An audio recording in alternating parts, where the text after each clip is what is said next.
आप CSIR net या IIT jam math batches online offline class join कर सकते हैं। वेबसाइट का लिंक डिस्क्रिप्शन में है। अपनी सेल्फ स्टडी और प्रैक्टिस करने के लिए हमारी बुक्स परचेस करें। आप घर बैठे बैठे CSIR नेट IIT जैम की तैयारी हमारे लेटेस्ट रिकॉर्डेड वीडियोस से कर सकते हो। लिंक डिस्क्रिप्शन में मिल जाएगा। Get 40,000 plus question bank of all the universities in India absolutely free. Download DIPS Academy mobile app from Play Store. Subscribe our YouTube channel for more learning videos and discount on video courses. अधिक जानकारी के लिए description को ध्यान से पढ़े या QR code scan करिए।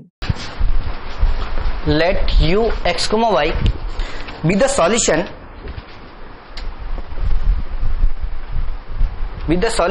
of x ux plus uy equal to 1. X ux plus uy equal to 1, where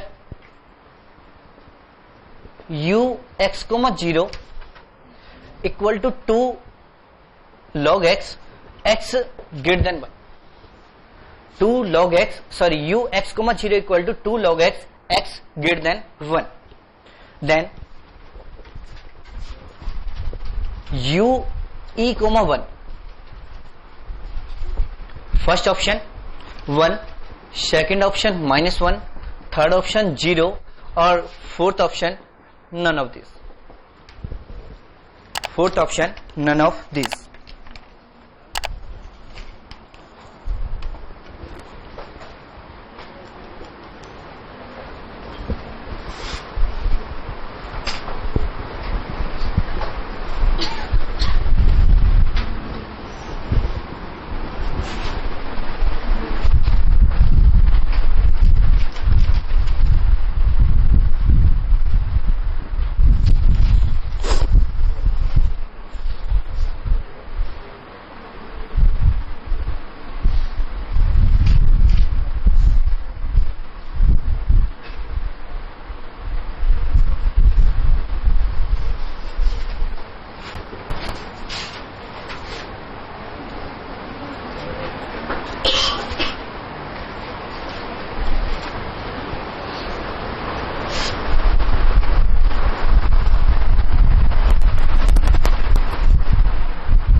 solve हो गया।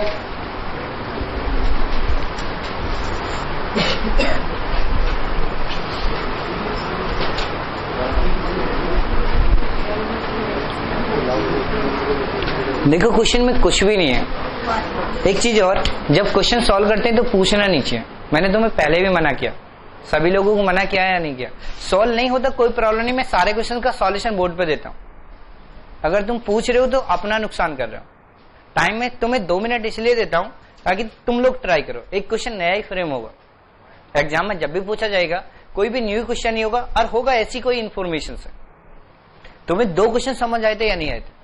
अब ये थर्ड क्वेश्चन क्या है, थर्ड क्वेश्चन में यहां पर सिर्फ इतना चेंज किया, जो लास्ट क्वेश्चन था उसमें u x, y का सॉल्यूशन फाइंड आउट करो। और एक्स वाई के सॉल्यूशन में हमें क्या पुट करना, e, 1। जहां पर x है वहां पर e पुट कर दो, जहां पर y है वहां पर 1 पुट कर दो, उसकी वैल्यू मिल जाएगी। तो यहां पे जब सॉल्व करोगे तो क्या करोगे, dx, लैग्रांज एक्चुअल इक्वेशन क्या आएगी, dx upon x, dy upon 1 और dz अपॉन। देखो जब भी क्वेश्चन हम du गिवन है, वैसे तो मुझे यहाँ पे du ही लिखना चाहिए, लेकिन मैं du नहीं लिखूंगा। जिस नोटेशन में हमने क्वेश्चन पढ़ रखा उसी नोटेशन में कन्वर्ट करूंगा। उसी नोटेशन में कन्वर्ट कर रहा हूं तो यहां पे क्या आ गया, D Z equal to this. Integral surface क्या गिवन है, अगर मैं सॉरी कर्व की बात कर रहा हूं, पैरामेट्रिक रिप्रेजेंटेशन में अगर इसको लिखोगे तो एक्स को एक्स लिख लेता हूं, वाई को 0 लिख लेता हूं और जेड को 2 log x। अब इसे सॉल्व करते हैं। अगर मैं लास्ट टू फ्रैक्शन कंसीडर करता हूं तो यहां से क्या मिलेगा, y minus Z equal to C1। अगर लास्ट टू फ्रैक्शन कंसीडर करोगे तो y minus Z equal to C1। अगर फर्स्ट टू फ्रैक्शन कंसीडर करते हो तो यहां से क्या मिलेगा, log of x minus Y equal to C2। तो यहां से सॉल्यूशन जो सेकंड नोट लिखवाया तो वहां से लिख सकते हो कि v equal to u equal to five of v लिख सकते हो या नहीं। तो यहां से अगर सॉल्यूशन लिखता हूं तो यहां से क्या मिलेगा, y minus Z equal to 5 log x minus y, 5 y minus Z equal to 5 log x minus y, ये सॉल्यूशन आएगा। अब यहां से बताओ मुझे पैरामेट्रिक रिप्रेजेंटेशन कर्व की क्या गिवन है, x को x, y को 0 और z को किससे रिप्लेस करोगे, 2 log x से। तो y की value 0 minus 2 log x minus 2 log x equal to 5 log x minus 0। तो यहां पे log x ही रख सकता हूं। तो यहां से क्या मिलेगा, 5 log x equal to minus 2 log x minus 2 log x। log x को रिप्लेस कर देता हूं, log of x equal to t। तो 5 of t equal to minus 2t। अब 5 ऑफ t की वैल्यू क्या मिली, 2t। तो यहां से मैं y minus Z equal to 5 log x minus Y की वैल्यू क्या मिलेगी, minus 2 log of x minus Y, ये वैल्यू मिलेगी या नहीं। यहां पे पुट कर दो ना, 5 log x minus Y equal to minus 2 और यहां से वैल्यू क्या मिलेगी, log x minus Y, log x minus Y. तो y minus Z equal to यहां से क्या मिलेगा, माइनस 2, या फिर ऐसे लिख देता हूं z equal to 2 log x। अगर इस टर्म को शिफ्ट करोगे तो यहां से क्या मिलेगा, माइनस वाई। ये तो सॉल्यूशन आएगा या नहीं। अब z इक्वल टू क्या मिला, z x Y equal to solution आ गया मेरे पास 2 log x माइनस वाई। और हमें वैल्यू किसकी फाइंड आउट करनी है, e comma 1। 2 log e base e minus 1 और e बेस e की वैल्यू क्या होती है, 1। तो equal to 2 minus 1 equal to 1। Question तो यहां तक तो सेम ही है ना जो हमने पहले क्वेश्चन सॉल्व किए हैं। अगर यहां तक की कैलकुलेशन देखते हैं तो पहले जो लास्ट 2 क्वेश्चन किए हैं वो सारे के सारे क्वेश्चन यहां तक तो सेम ही है। कौन सी वाली, यहां से अगर मैं एक भी लाइन यहां से लिख सकते हो, y equal Z equal to Z 2 log x, यहां से प्लस y और यहां पे माइनस 2y। तो z equal to 2 log x minus y। किसको बोलो, तो ये तो यहां पुट कर चुके ना।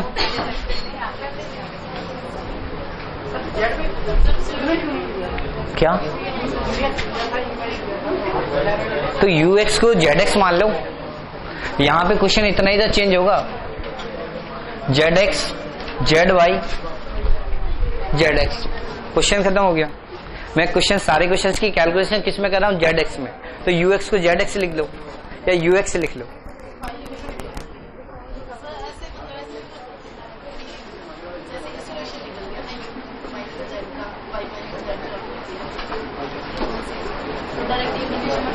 नहीं कर सकते, फिर कर सकते हो तो फिर रिलेशन फाइंड आउट करोगे ना।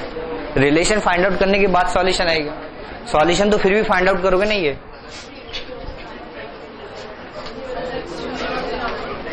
देखो यहां तक तो कोई डाउट नहीं है। देखो मैं दोबारा से डिस्कस कर रहा हूं, पूछ रहा हूं तुम लोगों से कि यहां Just watching videos won't help. You need to practice your learning by solving questions. Get the latest practice books from DIPS.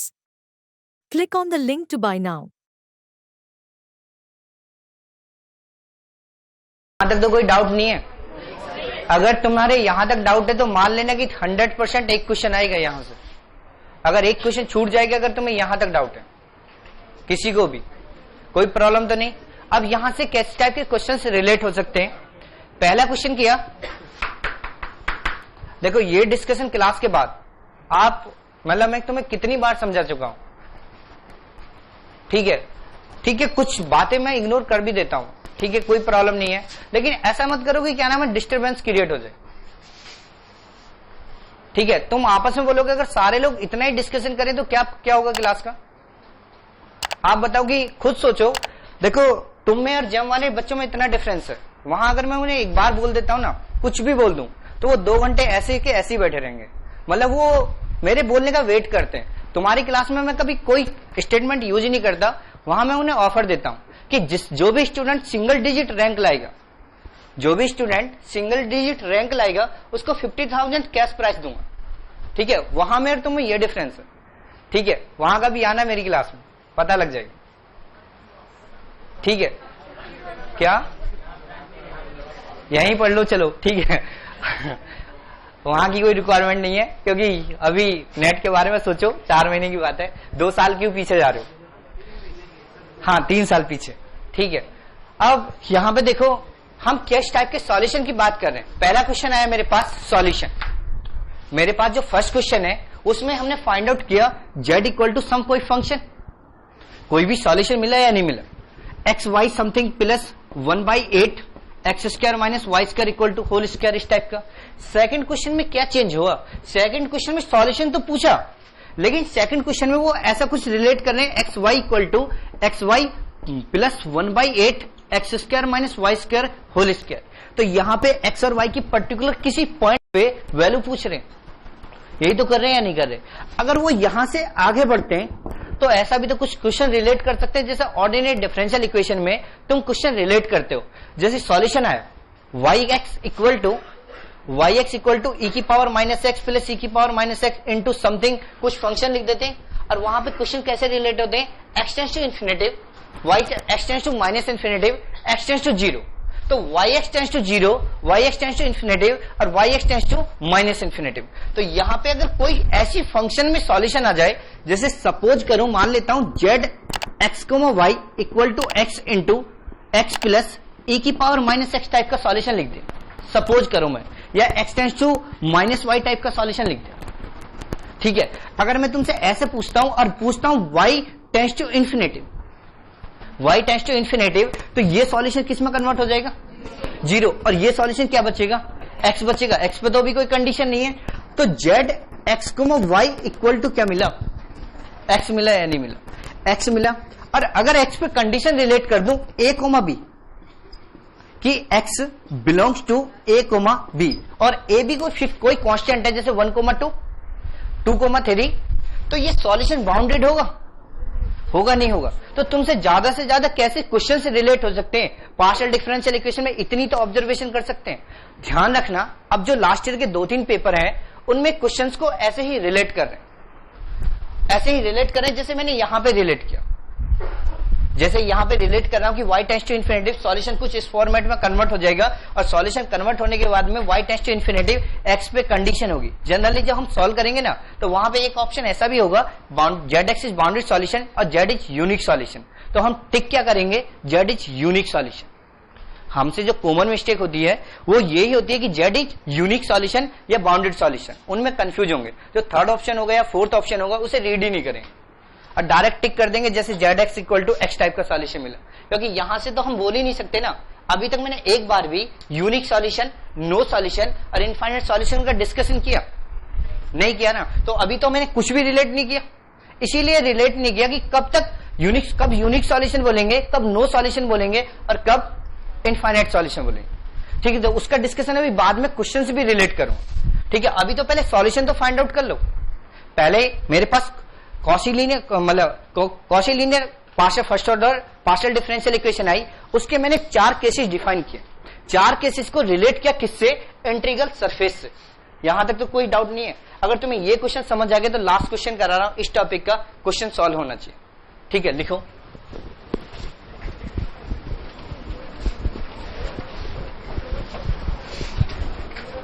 The integral surface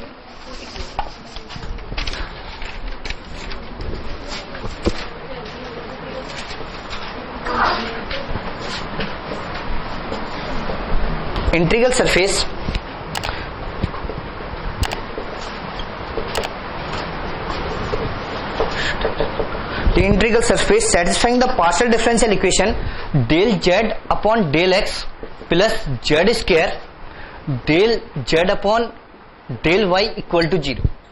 Del z upon del x plus z square del z upon del y equal to 0 and passing through the straight line and passing through the straight line x equal to 1 y equal to z is first option x minus 1 z plus z square equal to y square. Second option y minus z x plus x square equal to 1 और third option x square plus Y square minus Z square equal to 1 और fourth option x minus 1 Z square plus Z equal to Y.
Fourth answer solve हो गया.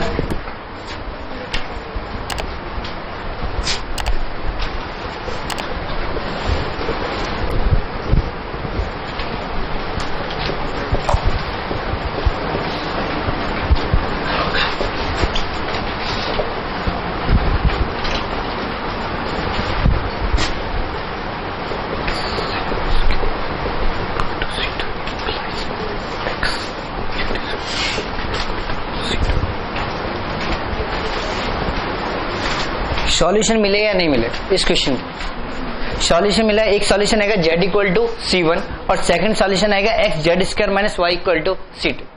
Hope you are liking these learning videos. Want to study with Dubey Sir Live? Join our offline online batches for CSIR NET Maths and JAM. Visit our website or click on the link highlighted to know more. यही solution है।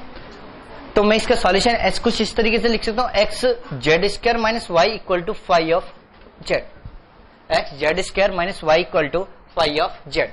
अगर phi of Z की form में express करता हूं तो यहां पे कर्व क्या गिवन है, कर्व गिवन है एक्स इक्वल टू 1, क्या बोल रहे हो, कौन सा सॉल्यूशन ये। अगर मैं जेड को C1 से रिप्लेस कर दूं, फर्स्ट सॉल्यूशन का यूज करता हूं जो सेकंड टाइप है, तो उससे C1 से रिप्लेस कर दिया तो यहां पे क्या आ जाएगा एक्स C1 स्क्वायर, तो इसका इंटीग्रेशन करोगे x इंटू C1 स्क्वायर और y का इंटीग्रेशन करोगे तो y equal to C2, implies X Z square minus Y equal to C2। ठीक है, अब यहां से देखो x equal to 1, y equal to Z, तो हमें क्या मिलेगा, x अगर पैरामेट्रिक रिप्रेजेंटेशन में लिखते हो x equal to 1, y equal to y और sorry z equal to y, तो y इक्वल टू क्या मिलेगा y, यही तो मिलेगा। तो यहां से इसे पुट करोगे तो x की वैल्यू 1, तो y square minus Y equal to phi of y, तो phi of y equal to क्या मिला, y square minus y, y square minus Y. तो यहां से देखो इसके सॉल्यूशन फाइंड आउट करोगे तो क्या मिलेगा, x Z square minus Y equal to z square minus z. अगर यहां से फाई जेड की वैल्यू फाइंड आउट करते हो इस सॉल्यूशन का यूज करके, तो फाई जेड की वैल्यू क्या मिलेगी, जेड स्क्वायर माइनस जेड ही मिलेगी। यहां से जेड स्क्वायर की टर्म शिफ्ट कर लो तो x minus 1 into z square plus Z equal to y, x minus 1 Z square plus Z equal to y. ये सॉल्यूशन आएगा नहीं है, यहां तक तो कोई प्रॉब्लम नहीं, समझ आया नहीं है।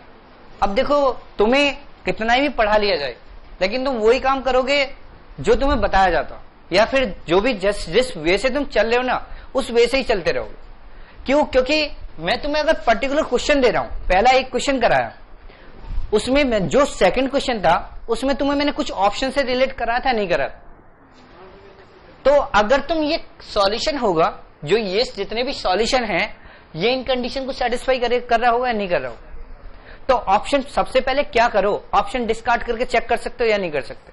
ऑप्शन डिस्कार्ड करो, अगर ऑप्शन डिस्कार्ड करते हो फर्स्ट ऑप्शन में पुट करो, इतनी कैलकुलेशन सपोज करो, ऐसा हो सकता है कि तुमने अगर ऐसा चेंज कर दिया ना, यहां पर मैं पहले ये नोट किया या नहीं किया, तो ये बताओ अगर मैं यहां पर ये लिख दूं z इक्वल टू 5 और यहां पे क्या आएगा x z square minus y, अगर ये इंटरचेंज कर दूं ना तो यहां पे जब कंडीशन पुट करोगे तो यहां से मिलेगा y equal to 5 y square minus Y.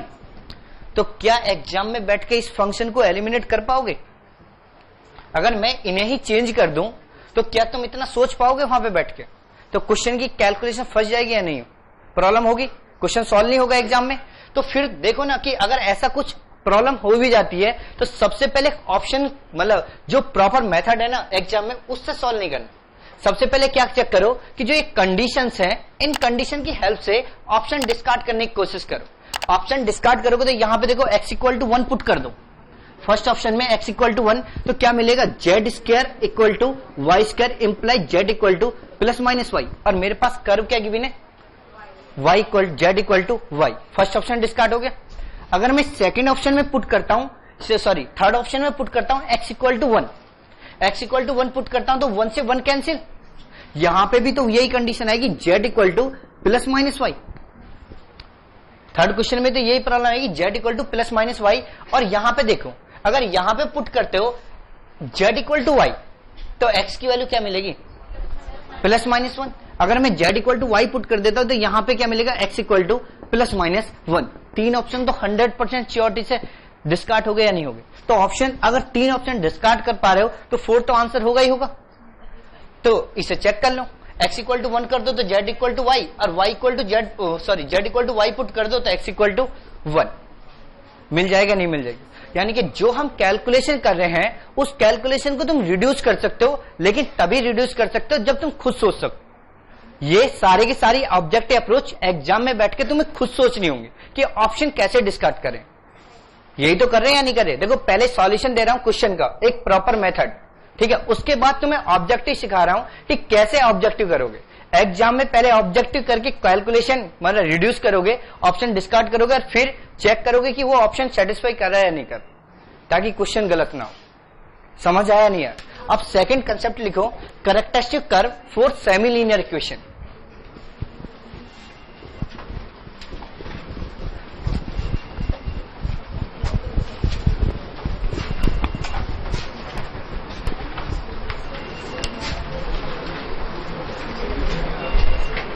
लिखो characteristic curve for semi linear equation. Characteristic curve for semi linear equation, अगर तुमसे सेमी लीनियर इक्वेशन का सॉल्यूशन पूछते हैं, अगर तुमसे सेमी लीनियर इक्वेशन का सॉल्यूशन पूछेंगे तो किसकी हेल्प से सॉल्व करोगे? लैग्रांज एक्जुलर इक्वेशन से हेल्प से, क्योंकि सेमी लीनियर इंप्लाइज किसको करती है? कॉची लीनियर को। तो ये इसका सॉल्यूशन मिल जाएगा लैग्रांज मेथड से। अब हमें क्या फाइंड आउट करना है? Characteristic curve. अगर मैं characteristic curve are given by, किसकी हेल्प से कैरेक्टरिस्टिक कर्व मिलते हैं हमें? dx upon p x comma y equal to dy upon q x comma y. तो मैं इसे लिख सकता हूं dy upon dx equal to q x comma y equal to p x comma y. तो इस फर्स्ट ऑर्डर डिफरेंशियल इक्वेशन को solve करने के बाद हमें क्या मिलेगा? कर्व ही तो मिलेगा, और वो भी किस प्लेन में मिलेगा? XY प्लेन में। XY प्लेन में, क्योंकि अब ये वेरिएबल किस में है? X में और Y में, दो ही तो वेरिएबल में है। क्वेश्चन लिखो,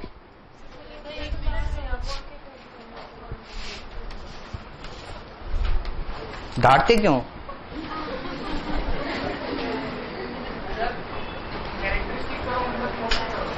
अभी वैसे तो जो कॉची लीनियर इक्वेशन के फाइंड आउट करते हैं सॉल्यूशन, वहां पे लिखवाया था ना कि जब इंटीग्रल लैग्रांज इक्वेशन सेटिस्फाई करी थी, इंटीग्रल सरफेस फाइंड आउट करते हैं, तो इंटीग्रल सरफेस तो f s u comma v equal to 0, और जो यू और वी होते हैं ना, वो भी कैरेक्टरिस्टिक कर्व होते हैं। वो भी क्या होते हैं? कैरेक्टरिस्टिक कर्व होते हैं। वो कॉची लीनियर के लिए होते हैं, और ये हम किसके लिए फाइंड आउट कर रहे हैं? सेमी लीनियर के लिए। यहां पे फंक्शन ऑफ dy इसलिए नहीं आ सकता क्योंकि यहां पे फंक्शन ऑफ xy है। यहां पे लिखो the characteristic curve, the characteristic curve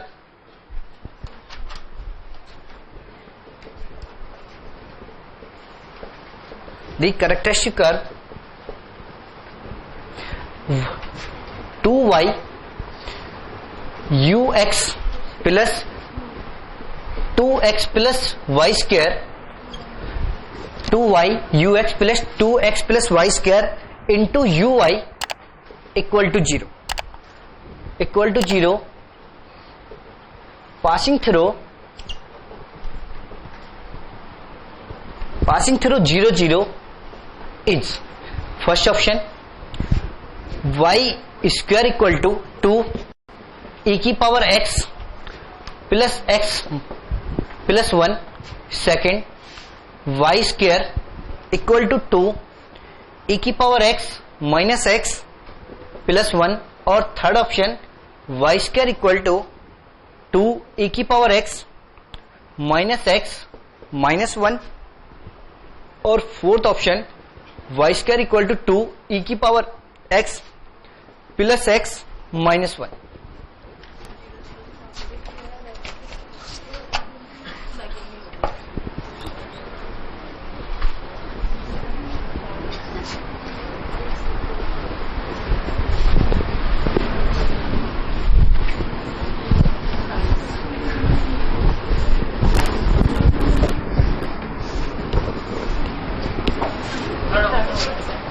third होगा कैसे? फोर्थ भी पास कर रहा, तो ठीक है। ये तो तुम्हें समझ आ गया कि तुम सोच सकते हो एग्जाम में कि अगर 0 0 से पास हो रहा था, इतना सा समझ आ गया कि दो ऑप्शन डिस्कार्ड हो गए, कि ऑप्शन होगा या तो थर्ड होगा या फोर्थ होगा। गैस कर लो, फिर हेड टेल कर लो एग्जाम में बैठ के, 50% प्रोबेबिलिटी तुम्हारे फेवर में आएगी। सही हो गया तो 4.75 मार्क्स या 3 मार्क्स, और गलत हो गया तो 0.75 मार्क्स।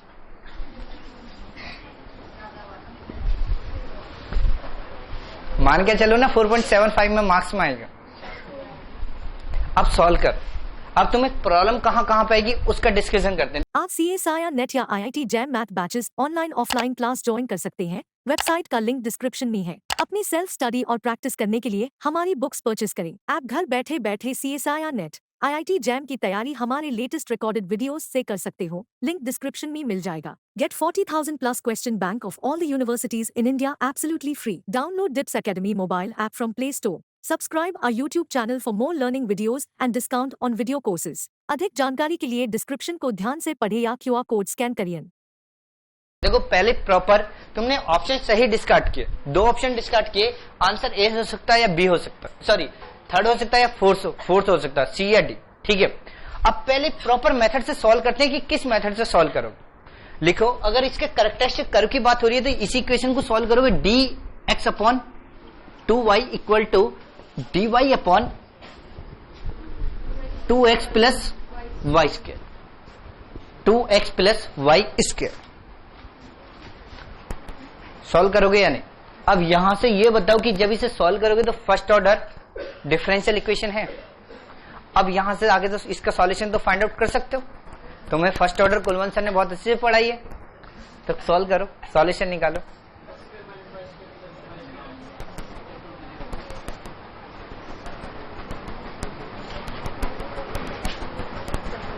बहुत सारे मेथड हैं, इसको किसी भी मेथड से सॉल्व कर सकते हो। क्रॉस मल्टीप्लिकेशन कर लो, लिख दिया मैंने 2x plus Y square into d x equal to 2y dy। Exact x square माइन क्या हो गया, करके देख लो। हाँ, बर्नौली की हेल्प से भी कर सकते हो, हाँ बर्नौली की हेल्प से भी कर सकते हो, एग्जैक्ट की हेल्प से भी कर सकते हो, और वेरिएबल वाई स्क्वायर को रिड्यूस करके भी कर सकते हो, किसी चेंज ऑफ इंडिपेंडेंट वेरिएबल की हेल्प से भी कर सकते हो।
सॉल्व हो गया?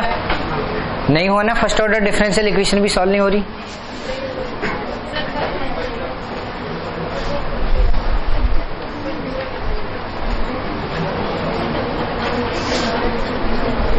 चलो देखो, अगर मैं इसे एग्जैक्ट फॉर्म में कन्वर्ट करता हूं तो यहां से लिख सकता हूं 2x plus Y square into d x minus 2y into d y equal to 0।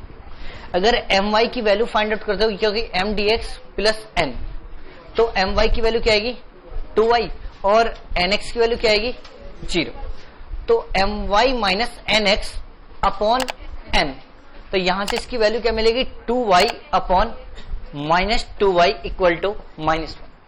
तो इसका इंटीग्रेटिंग फैक्टर क्या होगा, इंटीग्रेटिंग फैक्टर e की पावर माइनस एक्स, e की पावर माइनस एक्स होगा या नहीं होगा।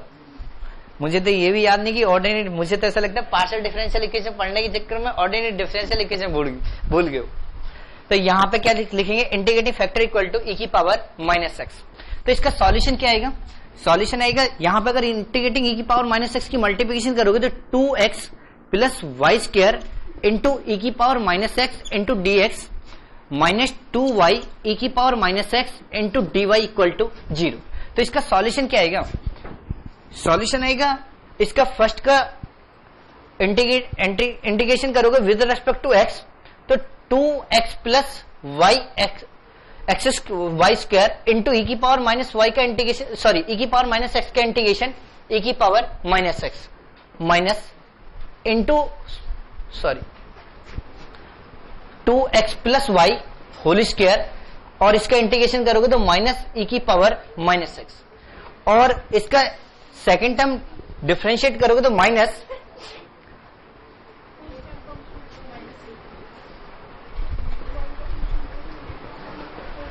इंटू डी एक्स प्लस ये 0 हो जाएगा, और फिर किसके इक्वल आ जाएगा? कांस्टेंट। ये चीज तो समझ आ रही है नहीं यार? क्यों आएगा? इंडिपेंडेंट ऑफ एक्स है किसका?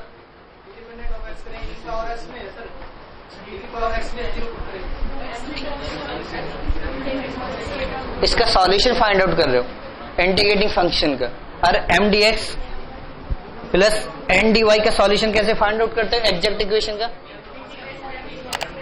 Integration m d x plus integration n d y equal to c, और इंडिपेंडेंट ऑफ एक्स। चलो देख लो, सॉल्व कर देता हूं, जो कंफ्यूजन है बाद में पूछ ले। कहां पे आएगा?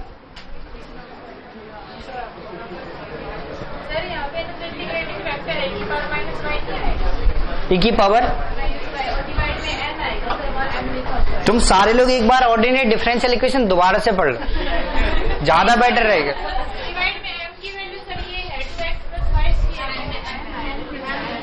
एन है जो ये फंक्शन होती है m y minus n x, तो ये फंक्शन एक्स होती है, और यहाँ पे m y minus sorry n x minus m y होता, तो ये फंक्शन किसकी होती है? एफ ऑफ वाई की। ठीक है, तो यहां से इसका सॉल्यूशन क्या आ जाएगा? Integration 2x plus Y square a की power minus x into d x equal to c. तो first as it is 2x plus y whole square, second का इंटीग्रेशन माइनस ई की power minus x minus first का differentiation करोगे तो क्या मिलेगा? 2 आएगा, और इंटीग्रेशन ई की पावर माइनस एक्स, तो ई की power minus x into d x equal to c. तो यहां से सॉल्यूशन मिला minus 2x plus Y square e की पावर माइनस ई की power minus x equal to c. Minus e की power minus x common ले सकते हो, अगर कॉमन लेता हूं तो माइनस ई की power minus x 2x plus Y square 2 भी आई minus sorry plus 2 equal to c. तो 2x plus Y square plus 2 equal to c e की पावर माइनस एक्स। अब ये सॉल्यूशन किससे पास हो रहा? 0 0 से। अगर ये 0 0 से पास हो रहा है तो 0 0, और ये क्या जाएगा? 1, तो सी की वैल्यू क्या मिलेगी? -2। अगर ये सॉल्यूशन 0 0 से पास हो रहा है तो यहां से क्या मिलेगा? C equal to -2। C equal to -2 put करोगे तो यहां से सॉल्यूशन आएगा 2x plus Y square plus 2 equal to 2 e की पावर प्लस एक्स, 2 ई की पावर एक्स। तो यहां से वाई स्क्वायर इक्वल टू, यहां से 2 कॉमन आ जाएगा, e की पावर x माइनस एक्स और -1। ये मेरे पास सॉल्यूशन है। Y square equal to 2 e की पावर x माइनस एक्स -1। क्या करोगे?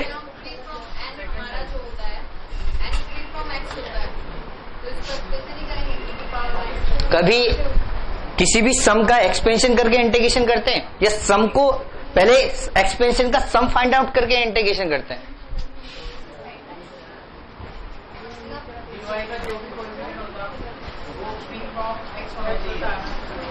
अगर मैं e टू का x का एक्सपांशन लिखूं तो पहला वाला टर्म तो 1 बचेगा, उसमें से y रहेगा। जब हम डिफरेंशियल इक्वेशन सॉल्व करते हैं तो एक्सपेंशन अप्लाई नहीं करते, एक्सपेंशन को कन्वर्ट करते किसमें?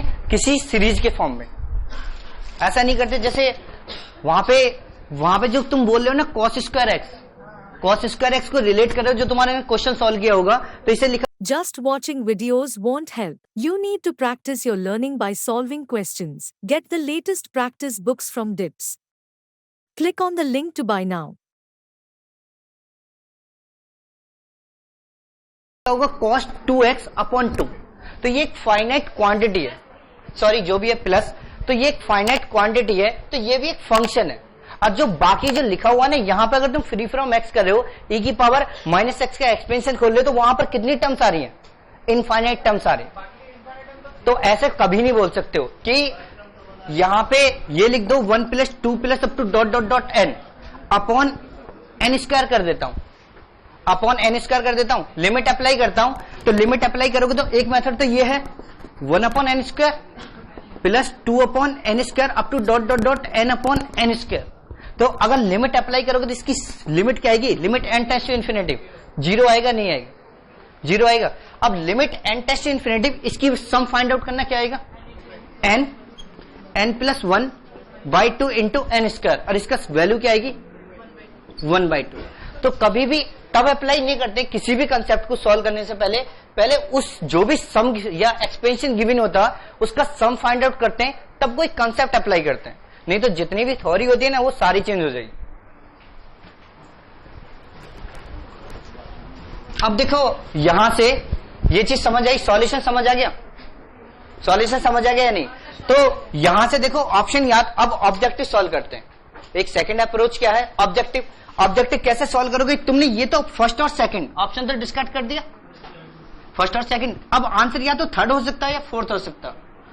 ऑप्शन या तो थर्ड होगा या फोर्थ होगा। यहां पर एक सिमेट्रिक फिर से देखो, जैसे मैंने फर्स्ट सेकंड क्वेश्चन में एक सिमेट्रिक लिखवाई बताई थी, y² 2 e की पावर x e की पावर x -1 तो चेंज क्या हो रहा? x का कोएफिशिएंट ही तो चेंज हो रहा, x का कोएफिशिएंट ही तो चेंज हो रहा है। तो यहां पे लेट कर सकता हूं इस डिफरेंशियल इक्वेशन का सॉल्यूशन y² 2 e की पावर x और प्लस ax -1, ये लेट कर सकते हो। अगर तुम ये लेट करते हो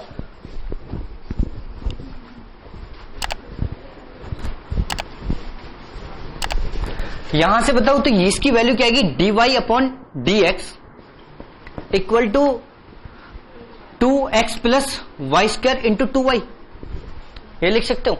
तो यहां से अगर वो मेरा सॉल्यूशन है तो इस कंडीशन को तो सेटिस्फाई कर रहा होगा, यानी कि y² इक्वल टू 2 e की power x plus ax plus -1 इसका डिफरेंशिएशन करो तो 2y into dy/dx equal to 2 e की पावर x प्लस a, ये मिलेगा। ये वैल्यू यहां पे पुट कर दो, वैल्यू पुट करोगे तो यहां से क्या मिलेगा? 2 e की power x plus a equal to 2x plus y² की वैल्यू क्या? ये वैल्यू है। तो 2 e की पावर x प्लस ax -1 अब यहां से बताओ 2 e की पावर x से 2 e की पावर x कैंसिल आउट। अगर इसे कंपेयर करोगे तो डायरेक्ट लिख दूं, a की वैल्यू क्या आएगी? -1।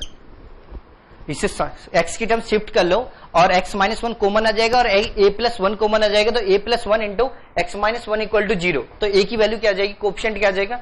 -1।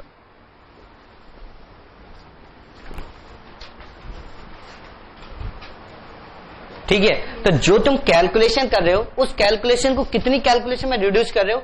एकदम मिनिमम कैलकुलेशन में रिड्यूस कर सकते हो। देखो जनरली जो मैं प्रीफरेंस देता हूं, मैं अपनी सेकंड अप्रोच को ज्यादा प्रीफरेंस देता हूं। जो फर्स्ट प्रीफरेंस है वो मेरी कैलकुलेटिव है।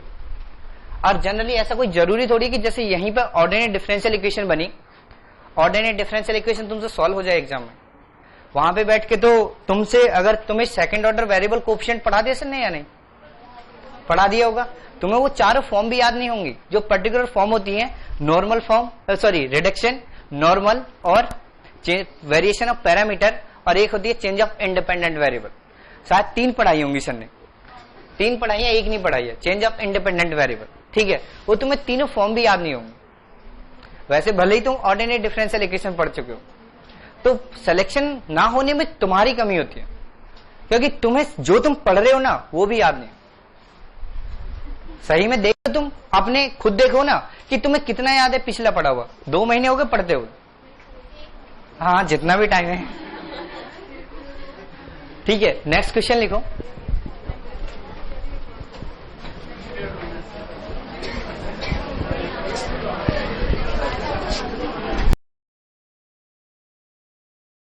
Hope you are liking these learning videos. Want to study with Dubey Sir live? Join our offline online batches for CSIR Net Maths and JAM. Visit our website or click on the link highlighted to know more.